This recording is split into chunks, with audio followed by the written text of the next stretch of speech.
شاهد الآن مباراة برشلونة ضد بريست في دوري أبطال أوروبا. كيفية مشاهدة مباراة برشلونة ضد بريست؟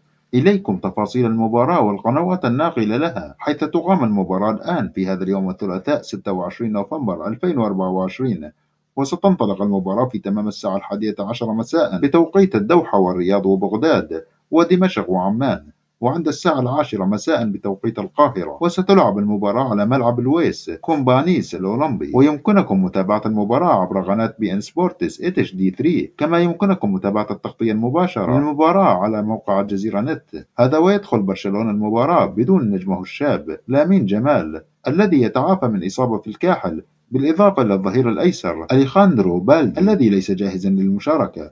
نتمنى أن تكونوا قد استفدتم من هذا الفيديو. لا تنسونا في النهاية باللايك والاشتراك في القناة. شكرا جزيلا لكم على المشاهدة، وإلى اللقاء.